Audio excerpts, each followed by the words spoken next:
Respected brothers and sisters, Assalamu alaikum wa rahmatullahi wa barakatuh. By far, one of the biggest challenges today that we Muslims face around the world is the issue of hijab. Society in general today has rejected the hijab, especially in the West. While some societies may be tolerant to the hijab that our dear sisters wear, but in reality, most Western societies specifically don't welcome the hijab. They don't view the hijab positively. They see it as this Islamic tool to oppress women, to take away their freedoms. And so globally today, more than ever, we are facing this challenge. Day after day, the hijab is becoming more and more challenging for us. And more non-Muslim societies are rejecting it. This is an Islamic backwards law that you are enforcing on your woman or teaching your woman. And today, we're modern. We live in free societies. There is no room for this hijab. And hence you see in some Western countries, legislation has been passed against the hijab. In countries like France, it is illegal to wear the hijab in public space, like a public school. It's against the law. They will not allow you to do that.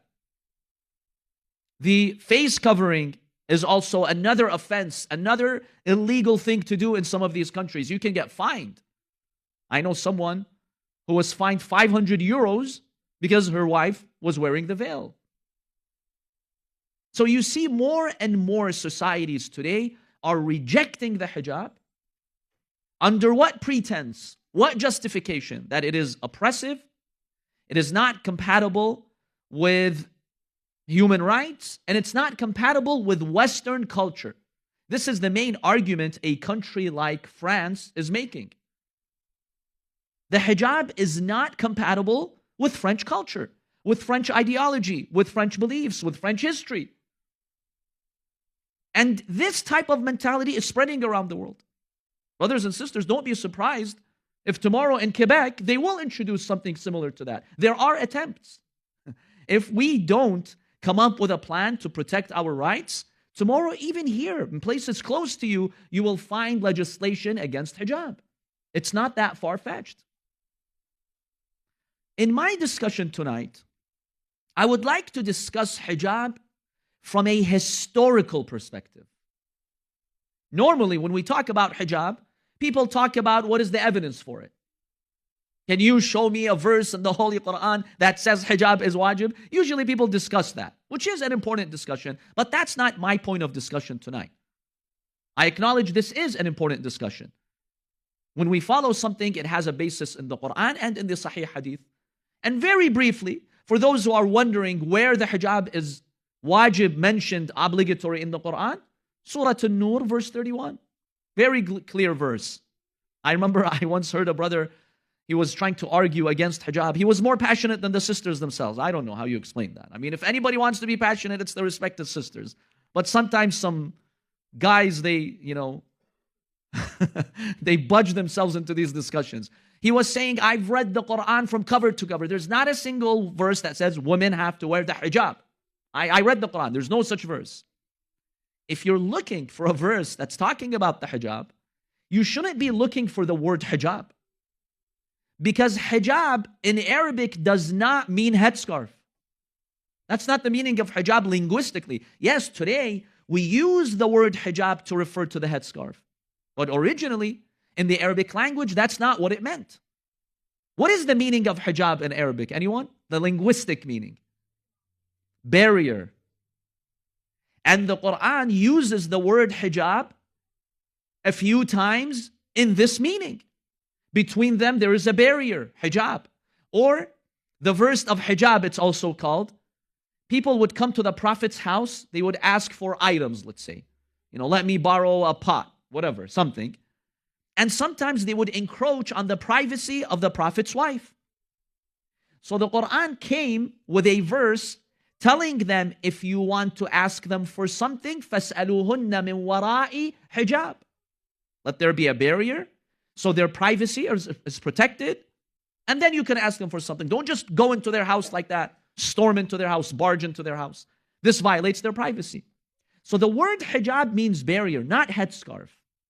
Today it means headscarf, but not back then. So at the time of the Prophet ﷺ, what word did people use to refer to the headscarf?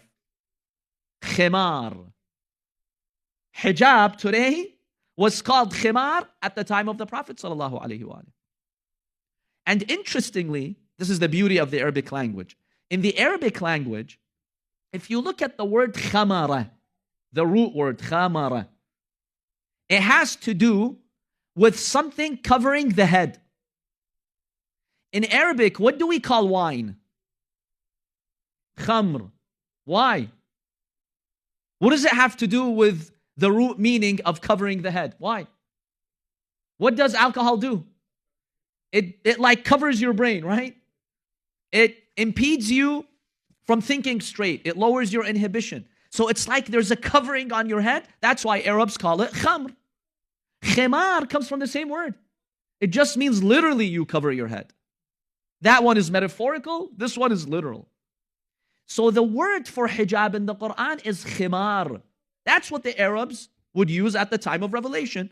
And Allah subhanahu wa ta'ala in Surah An-Nur, verse 31, He does use this word. وَقُلْ لِلْمُؤْمِنَاتِ يَغْضُضْنَ مِنْ أَبْصَارِهِنَّ. Man, lower your gaze. The previous verse and this verse, woman, you also lower your gaze. Don't look at the opposite gender with lust. And don't show your zina. Don't display your adornments.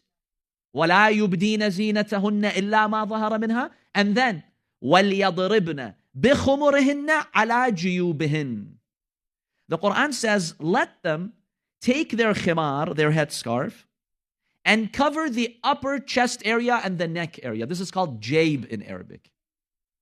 Why does the Qur'an say that? You know why? Because Arab women in public, they were already covering their hair. It was a common tradition. But they would expose their neck and upper chest area. This part would not be covered. The Qur'an commands them, this khimar that you're already wearing, just bring it down and cover the upper chest area. So this is a command for women to observe the veil, observe the khimar, observe the hijab. Those who argue, I don't see a verse in the Holy Qur'an that talks about the hijab. No, we have a verse here. It's very clear. So then, let's come to the point of my discussion tonight. And this is a very important point, brothers and sisters. You will have conversations with your non-Muslim friends in society today, even some Muslim friends who've rejected the hijab. You will have conversations about the hijab. You will be criticized for the hijab. And one of the best discussions to have when discussing hijab is the history of hijab. Humanity has amnesia. Humanity has forgotten the history of hijab. And today the world sees the hijab as a Muslim problem, Muslim observation, Muslim obligation.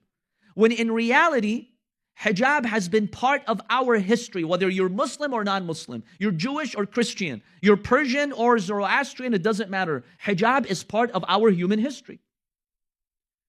Do you know that we have legal records of the veil, of the hijab, going back to the era of the Ashuriyin, the Assyrians?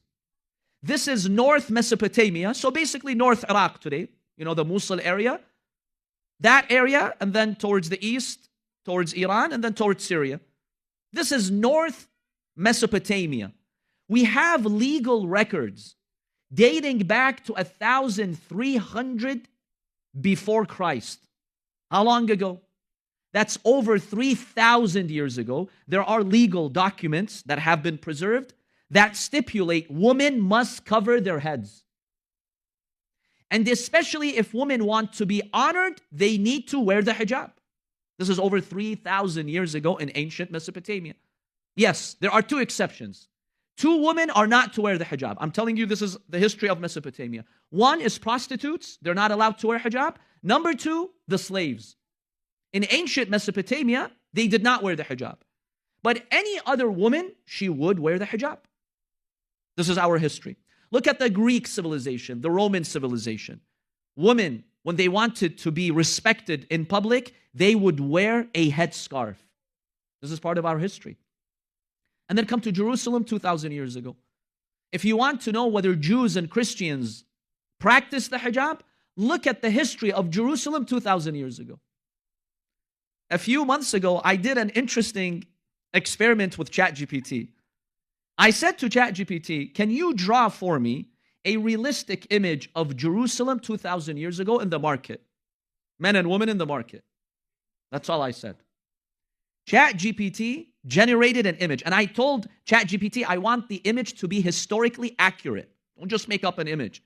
Based on historical records, depict for me an image of Jerusalem 2,000 years ago. I wish I had brought the photo with me tonight, but you can try it. You know what it generated for me? You would not believe this is Jerusalem. It showed women in the market, all of them wearing hijab. I tried to look, maybe there's one, maybe there's two, maybe there's a few women not wearing the hijab, not even a single one. ChatGPT, made in America, is telling you 2,000 years ago, every single woman pretty much in public, if she wanted to respect herself, she would wear the hijab. Is this also Islam oppressing women, these backwards Muslims? This is our history. Jerusalem 2,000 years ago.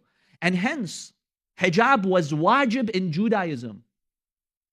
Years ago, I met a rabbi in the US. I specifically asked him this question. I told him, in the law of Moses, in your original Torah, was it wajib for women to cover themselves, wear some sort of hijab? He smiled, he said yes. I told him, what are the limits of hijab according to the Torah? He said a woman has to cover her entire body except her face and two hands, according to some interpretations, because there are other interpretations that she has to also cover her face. Yes, even that. I told him, so then the law of Musa alayhi salam was that women had to wear the hijab, right? He's like, yeah. I'm like, so why don't your women wear it today? He gave me that smirk. He smiled. He's like, well, the world has changed. I'm like, but God doesn't change. The law doesn't change. So what if the world has changed? Just because the world has changed, that means I can step on the law of Musa alayhi salam? He's like, well, we are Reformed Jews and this is okay. And he gave me his philosophy. But he admitted that hijab was wajib in Judaism.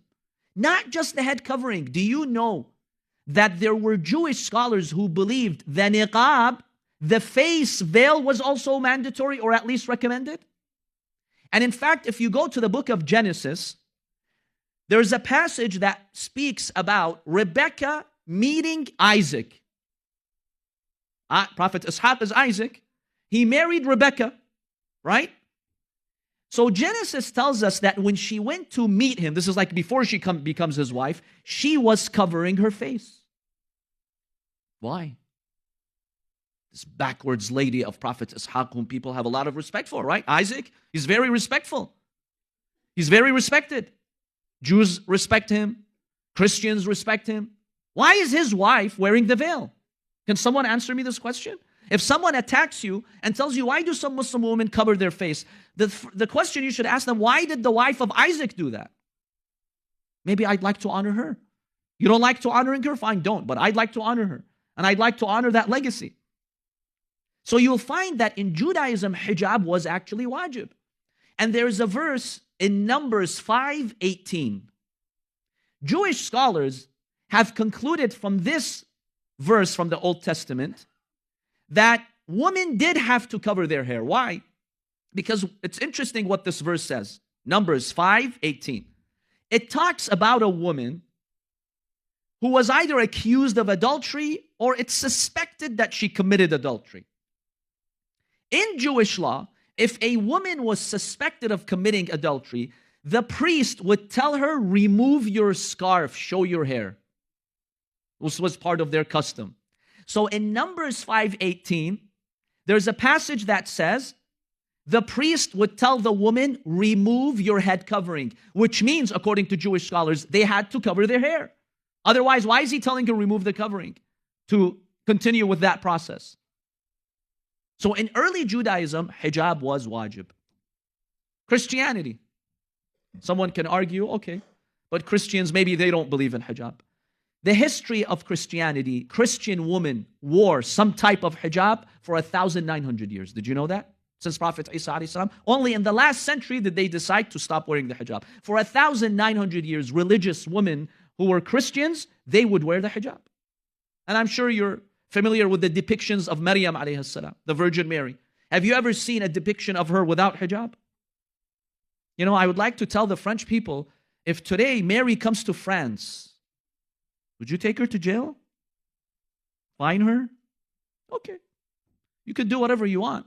But if you have no respect for religious figures, you want to condemn the Virgin Mary, that just shows how corrupt you are, how backwards you are. But don't ask me to condemn the Virgin Mary, because I, as a Muslim, I'll never do that. Maybe you, corrupt Christian in France, you'll do that, but I'm not willing to condemn the Virgin Mary. The Virgin Mary, in every depiction, she's in some form of hijab. Not because she was special. That's how women would carry themselves back then, 2,000 years ago. And I invite you to read this chapter in the Bible, in the New Testament. I gave you a passage from the Old Testament. Now, the New Testament. 1 Corinthians chapter 11, verses 5 and 6.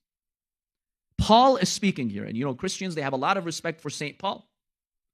Paul basically says, if a woman is praying, she's supplicating to her Lord, she has to cover her head. She has to cover her hair. If she prays without covering her head, she's disgracing her head. She's doing something shameful, just like if she were to shave her head. You know, in most cultures, if a woman shaves her head, isn't that disgraceful? Yes, most cultures would see that as disgraceful. Paul is saying, just like a woman, if she were to shave her head, isn't that disgraceful? Well, not wearing the hijab while praying is also disgraceful. Who follows this today? Go to Christian churches. Are they following this? But that's part of their history. So it's important for us, my dear brothers and sisters, as a first step, to recognize, to acknowledge that the hijab has been a part and parcel of our human history. In Judaism, in Christianity, and Islam came to continue that. Islam did not invent the hijab. This is the false narrative that the media wants us to believe in. Islam was the last of those religions that approved of the hijab and accepted the hijab and promoted the hijab. It wasn't the religion to invent the hijab. And so it's very important when we discuss the hijab in our societies to be aware of this important historical discussion. Today, the world, when they reject the hijab, you know in reality what they're doing? They're condemning their ancestors. They're saying all of our ancestors throughout history who wore the hijab, they were wrong. They're condemned. They were backwards. They were oppressed.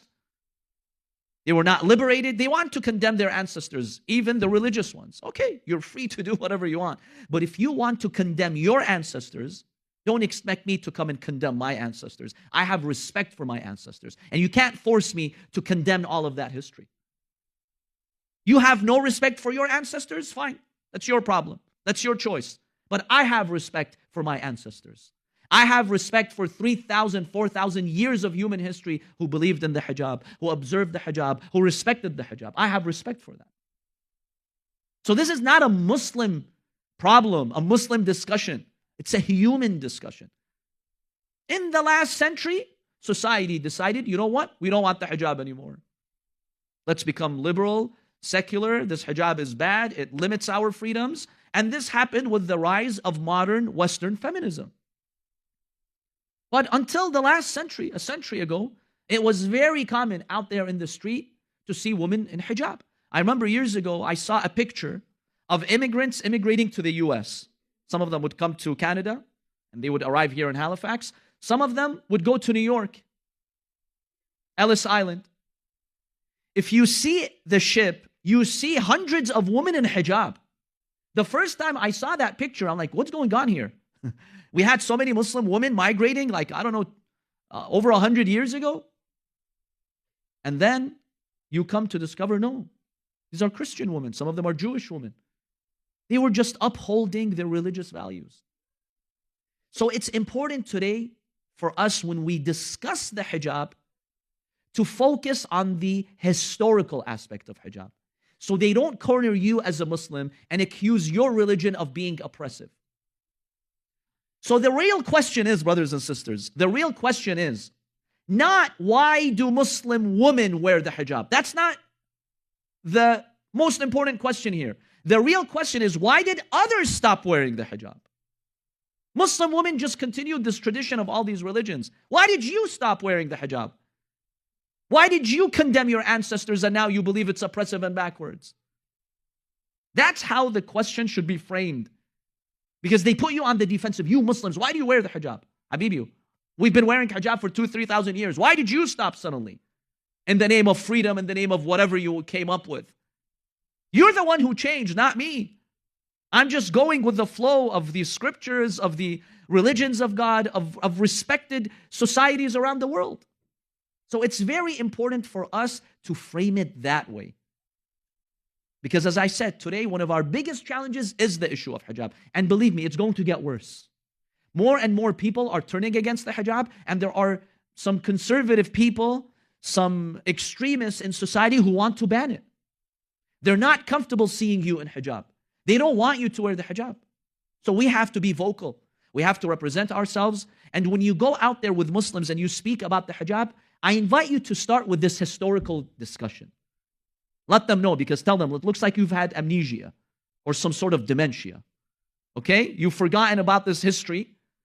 All of your ancestors were wearing the hijab. You want to condemn them? Go, condemn them, curse them. But I don't want to do that. Don't force me to curse my ancestors. This is not your right.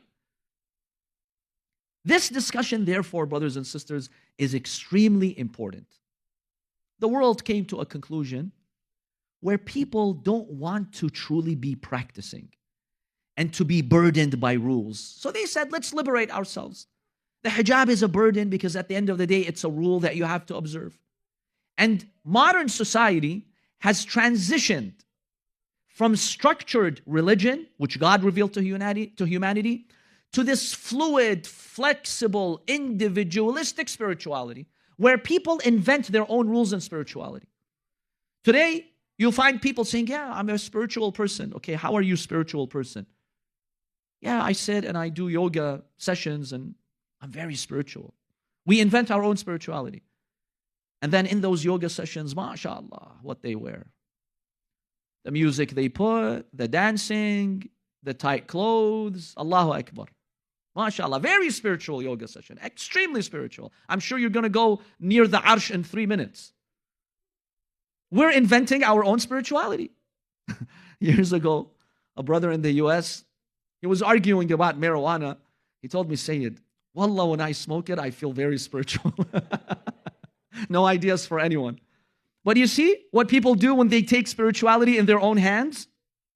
Spirituality is assigned by your Lord, the one who created your soul and spirituality. He teaches me what's spiritual and what's not. What will bring me closer to Him and what's not. It's not something I invent. It's not something I experiment with. So society says, you know what? We don't want these laws. Let's invent our own rules. And yeah, I can still call myself spiritual in my own way. But that's not true commitment to the path of Allah subhanahu wa ta'ala. And I'll give you an example. Would your government accept this type of attitude from you? If tomorrow you say, you know what, these laws that Nova Scotia has, Halifax, Bedford, I don't need to go by these rules. I'll invent my own rules over here, my own traffic rules, my own family rules, my own business rules, my own tax rules. And when they tell me why, I'm like, well, that's my way of being Canadian. I feel Canadian by not paying tax. Will that fly in court? Good luck. See, we humans know that when there's a law, you have to respect the law. You can't come up with your own rules. There's a law, there's a system you have to respect. We respect everyone's law and every law except the law of God. When it comes to His law, we want to play with it. No, it's okay. You're still a good person. You're still very spiritual, even though you don't follow the rules of God. You just be a spiritual person your own way. That's very disrespectful to God. We have more respect for our human-made laws than Allah subhanahu wa ta'ala. And I'm not talking just about, Allah in the Qur'an or in Islam. Christianity, Judaism, these scriptures. Why are we inventing our own rules? This is very disrespectful to God. How can I really be spiritual when I have rejected the law that my Lord has given me? That's why Iman and respecting the law of Allah subhanahu wa ta'ala is what makes a good person a good person. Today, we just try to invent labels. Yeah, I'm a good person even though I can do whatever I want. Is that the case? Regardless of what I believe, I'm still a good person. Is that the case? Islam tells us that what gives value to your deeds is your faith. Without faith, there's not much value to deeds. I'll give you an example. I know some people struggle with this. Okay, even if an atheist is an atheist, who cares? If they do a good deed, like an act of charity, it's still good.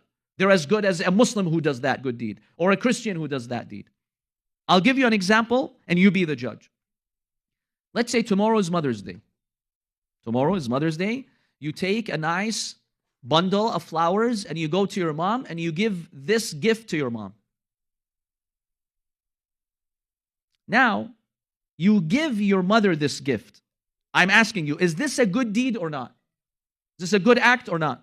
Does anyone agree? Anyone disagrees? On Mother's Day, you give a nice gift to your mom. Is that good or bad? It's good. Okay. You all agreed the act is good. But now, this son or daughter who's giving their mom this bundle of flowers, this is their belief. This is their attitude. They tell their mom, look, mom, you have no right over me. You didn't really do much for me. And even if you did, okay, you carried me in your womb, I don't know, sleepless nights, you breastfed me. Here, I'm giving you this bundle of flowers, and now we're even. We're fair and square. I paid you back. Will the mom accept this gift? He's lucky if he doesn't get slapped. Shame on you. All those years I raised you, you want to pay me back with a flower? And you're saying that I don't really have any rights over you? See, the attitude of this son or daughter ruined the gift. Even though you just said the gift is a gift, it's a nice thing to do. But your belief, your attitude can ruin the deed. If an atheist person does a good deed, but the atheist person does not show gratitude to God who created him and who created those resources and gave him access to those resources, and he says there's no God, he doesn't have a right over me, that deed, is it valuable? You be the judge. You be the judge here. It's faith and attitude that gives true value to your deeds. This is something that is a no-brainer. It's something we know every day in society. But that's the problem. That's the problem of the 21st century. Every law is accepted except the law of God. When it comes to the law of God, everybody invents their law. You're extreme if you want to follow it. You're backwards if you want to implement it. And the hijab is just no exception. So when you look at the history of humankind, brothers and sisters, it's very important to realize that the hijab has been an integral part of our history. It's only in the last century that societies have tried to move away from the hijab. So when people criticize you for your hijab or misunderstand it, just remind them. Just give them a lesson in our history. Just refresh their memory. That has been the history of humankind. By the way, if you're familiar with Tawakkul Kirman, she was awarded the Nobel Peace Prize years ago. Now, when she was awarded the prize, she was wearing the hijab. And there are some people who don't like the hijab. So she was asked, why are you wearing the hijab? Isn't the hijab something backwards? You're such a successful lady who's achieved the Nobel Peace Prize. Why are you wearing the hijab when you're so successful? She gave a very beautiful response. You know what she said? She said, in fact, the hijab represents the peak of civilization and the peak of evolution. Why? She says, look, when the human being was developing in the past, those cavemen, let's say, right? They were almost naked. They really didn't cover themselves except, a bit. The more the human being advanced, the more the human being started to wear clothes. That's our history, right? Those who advocate for evolution, and that's our evolutionary history. The more society is advanced in our history, the more they started to wear clothes. So she says, my hijab today represents the peak of civilization and the peak of evolution. Very beautiful response from her. So this historical discussion, respected brothers and sisters, is one that we need to bring to our societies today. Remind them how the world looked like up until a century ago. Remind them Jerusalem, which they consider so sacred, how life looked in Jerusalem just 2,000 years ago. Now we come to one final discussion about the hijab. One of the arguments that today you hear people bringing up when they are trying to respond to our vision of modesty and chastity. Because this is what we say. We say that the hijab protects the honor of a woman. The hijab protects her from unwanted attention. Focus on my character, not on my body, right? We talk about that. They tell you, look, a woman who has beauty and attraction, that's a source of power for her. It's a type of power, let's face it. A person can use their beauty and their sexuality to gain access in order to gain more power. This is the reality that we see in society. So let a woman have access to power. So what? Don't you have money and you have access to power? Don't you have a social position and that gives you power? Well, let your body also give you more attraction and power. What's the problem with that? Why do you Muslims say this is dishonorable? This is commodifying the, woman's body. This is objectifying a woman's body. That's a source of power. Let her have that power and enjoy that power. What's the problem? This is the argument they make. How do we respond to that? When they tell you that woman here has power and she generates attention, let's ask this question. Who really has the power here? Her or those who are seeing her? Who's the one who has the source of power? See, initially you think that she's exercising her power. But in reality, if you examine the dynamics of how it works, it's those people in society who are giving her the attention and seeing her and fixating their gaze on her. They're exercising power over her, not the other way. And the hijab does exactly the opposite. The hijab says, look, I control how you see me, not you control how you see me. The hijab gives you power and it limits their power. Whereas the absence of hijab, the absence of modesty is the exact opposite. You're at the mercy of others and how they view you, how they commodify you, how they objectify you, how they just reduce you to a body. You call that power? What kind of power that is? Attention is not power. Positive attention is power, not negative. You can generate negative attention. If you generate negative attention, is that power? Well, that's bad power if you want to call that power. A crazy person can stand up right now and do a crazy move and get all the attention from everyone. Is that power though? That's humiliation. That's not power.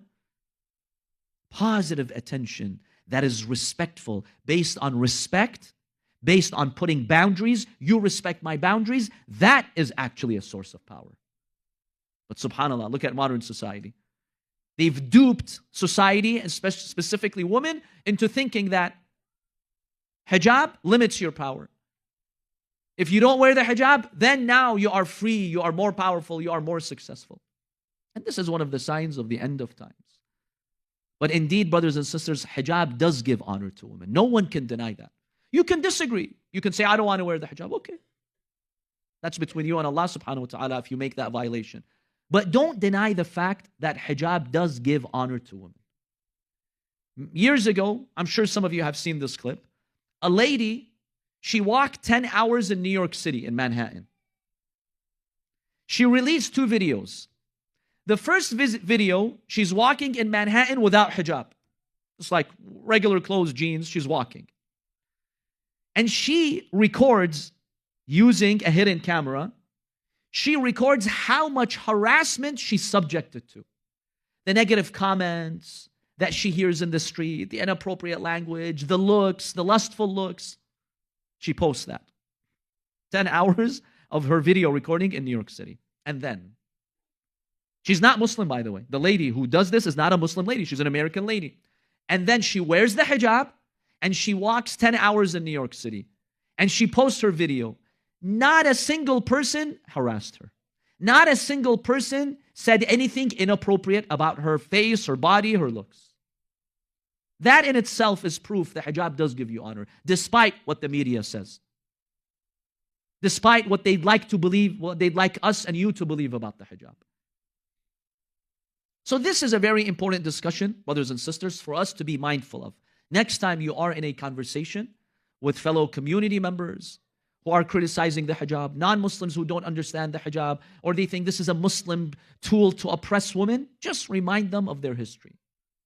From 3,000 years ago in ancient Mesopotamia, to the Persian civilization, to the Greek civilization, to the Roman civilization, to the Jewish traditions and the Christian traditions. Up until a century ago, most women around the world would wear the hijab. Today's society has a problem with that. They don't like that. Okay, that's their problem. That's not my problem. I would like to honor that tradition. I would like to honor the faiths of Allah subhanahu wa ta'ala. I don't want to condemn the Virgin Mary. All those who attack the hijab in the media, if today the Virgin Mary appears before them, are they going to attack her too? With that mentality? If you have no respect for the Virgin Mary and her clothing, I have respect for her. Now I'm a criminal? Subhanallah. Islam's only crime is, you know what? Islam's only crime is that Islam said, I respect the Virgin Mary. I respect 3,000 years of human history. I respect the law of God in the Torah, the law of Allah in the Injil. I respect that and I continue that. Islam became a criminal for that. That's the sad reality that we are facing. So as Muslims, brothers and sisters, these are difficult times. Hold on to your values, hold on to your faith, and know your history. We have to be well read in our history. With the Holy Scriptures that I shared with you. Share that with others. Believe me, it brings a level of enlightenment. What I discussed with you today, most people in your society don't know anything about this and never have they heard this anywhere. So it's our obligation, it's our responsibility to shed light on these discussions, inshallah. Allahumma ighfir lil mu'minina wal mu'minat wal muslimina wal muslimat al ahya'i minhum wal amwat. تابع اللهم بيننا وبينهم بالخيرات إنك مجيب الدعوات إنك قاضي الحاجات إنك على كل شيء قدير. In these final minutes of the Maghrib, brothers and sisters, let's raise our hand in dua. Let's ask Allah subhanahu wa ta'ala to bless us. And let's read this beautiful dua which is to be recited in the month of Ramadan.